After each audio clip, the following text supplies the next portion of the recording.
శ్రీను ఆద్య నడుముకి ఒక పూల దండను వేసేసి, "చూడు ఆద్య, ఇప్పుడు మన మధ్య చారు వెళ్ళిపోయింది. ఇక మనమిద్దరం ఒక్కటైపోదాము. మనకు ఎవరు అడ్డురారు" అని చాలా సంతోషపడుతూ ఉంటాడు. కానీ నాకలా జరిగిందని చెప్పటం మాత్రం అసలు ఏమీ బాగోలేదు ఆద్య అని శ్రీను అంటే, "ఇదంతా నీకోసమే కదా శ్రీను, చారుని పంపించటం కోసమే, అలా చెప్పక తప్పలేదు. సారీ శ్రీను" అని ఆద్య చెప్తోంది. అయితే మనమిద్దరం అప్పుడే కాదు ఒకటయ్యేది.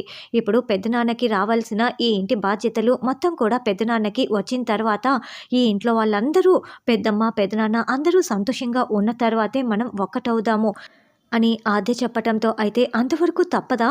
సరే, నువ్వు నన్ను ఆ విషయం చెప్పి నన్ను చాలా టెన్షన్ పెట్టావు ఆద్య. కాబట్టి నీకు శిక్ష తప్పదు. ఒక భర్త భార్యకి ఎలా ముద్దులు పెడుతూ శిక్ష వేస్తాడో, నేను అలా నీకు శిక్ష వేసి తీరాల్సిందే అని శ్రీను ముద్దులు కురిపిస్తూ ఉంటాడు.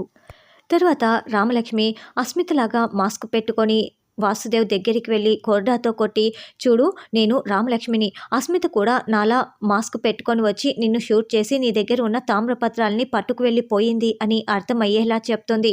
"ఏంటి, ఇదంతా అస్మిత చేసిందా" అని వాసుదేవ్ అంటే, "కావాలంటే ఫోన్ చేసి నువ్వే తెలిసిపోతుందని రామలక్ష్మి చెప్పటంతో, వెంటనే వాసుదేవ్ అస్మితకి ఫోన్ చేసి, "ఏయ్ అస్మిత, తామ్రపత్రాలు నువ్వే కొట్టేశావని నాకు అర్థమైపోయింది. రామలక్ష్మిలాగా మాస్క్ పెట్టుకొని వచ్చి నన్నే మోసం చేస్తావా" అని వాసుదేవ్ నిలదీస్తూ ఉంటే, "నీకెవరు చెప్పారిది" అని అస్మిత నోరు జారుతుంది. "తామ్రపత్రాలు నా దగ్గర లేవని చెప్పకుండా నీకెవరు చెప్పారని అన్నావంటే ఖచ్చితంగా నువ్వే ఇదంతా చేశావు" అని వాసుదేవ్కి అర్థమైపోయి, "మర్యాదగా తామ్రపత్రాలు తీసుకువచ్చావా? సరే, నీ కూతుర్ని అప్పజెప్తాను, లేకపోతే ఇవ్వను" అని ఫోన్ పెట్టేస్తాడు. "చూడు వాసుదేవ్, ఆ అస్మిత కన్న కూతురు అని కూడా చూడదు. తనకి డబ్బులే ముఖ్యం. కాబట్టి పాపని నాకిచ్చేసేయి. అస్మిత దగ్గర తామ్రపత్రాలు ఉన్నాయన్న విషయం నీకు చెప్పేశాను కదా! కాబట్టి అస్మితతో నువ్వు ఏదో ఒకటి మాట్లాడి తీసేసుకో. పాపని ఇచ్చేసేయి" అని రామలక్ష్మి ఎంత బతిమలాడినా కూడా, తల్లి అన్న తర్వాత బిడ్డ పైన ఎంతో కొంత ప్రేమ ఉంటుంది. "మొన్న బిడ్డని ఇచ్చేసేయి" అని బతిమలాడడానికి వచ్చింది. "కాబట్టి నేను నీకు బిడ్డని ఇచ్చేస్తే ఆ అస్మిత నాకు తామ్రపత్రాలు అస్సలు ఇవ్వదు. కాబట్టి నేను బిడ్డని ఇవ్వను కాక ఇవ్వను" అని వాసుదేవ్ చెప్పేస్తాడు. తర్వాత అస్మిత, "నా దగ్గరే తామ్రపత్రాలు ఉన్నాయన్న విషయం ఆ వాసుదేవ్‌కి ఎవరో చెప్పేశారే. ఇప్పుడు ఇవ్వమని నన్ను అడుగుతున్నాడు.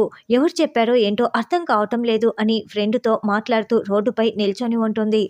అప్పుడే శౌర్య, రామలక్ష్మి ఇద్దరూ కూడా బుర్కాలు వేసుకొని అస్మితకి మత్తుమందు ఇచ్చేసి కారులో ఎక్కించుకు వెళ్ళిపోతారు. బుర్కాలో ఉన్న శౌర్య కార్ డ్రైవ్ చేస్తూ, "అసలు అస్మితని ఇలా ఎందుకు కిడ్నాప్ చేయమని చెప్పావు రామా" అని ప్రశ్నిస్తూ ఉంటే, "ఇప్పుడే సార్ అసలైన కథ మొదలయ్యేది" అని వెంటనే రామలక్ష్మి వాసుదేవ్కి ఫోన్ చేసి, "చూడు, నీకు కావలసిన తామ్రపత్రాలు అస్మిత దగ్గర ఉన్నాయి. అస్మిత ఇప్పుడు నా దగ్గర ఉంది. నీకు అస్మిత కావాలంటే పాపని నాకు అప్పజెప్పు" అని రామలక్ష్మి వాసుదేవ్కి ఫోన్ చేసి చెప్పటంతో, "మర్యాదగా అస్మితని నాకు అప్పచెప్తావా లేదా" అని వాసుదేవ్ అరుస్తూ ఉంటారు. "నాకు పాపని అప్పజెప్తే నా దగ్గర ఉన్న అస్మితని నేను నీకు అప్పజెప్తాను. అప్పుడు అస్మిత దగ్గర ఉన్న తామ్రపత్రాల్ని తీసుకోవచ్చు" అని ఫోన్ పెట్టేస్తుంది. "ఎలా ఉంది సార్ నా ప్లాన్" అని రామలక్ష్మి అడుగుతూ ఉంటే, "సూపర్ రామా నువ్వు" అని శౌర్య పొగుడుతూ ఉంటాడు.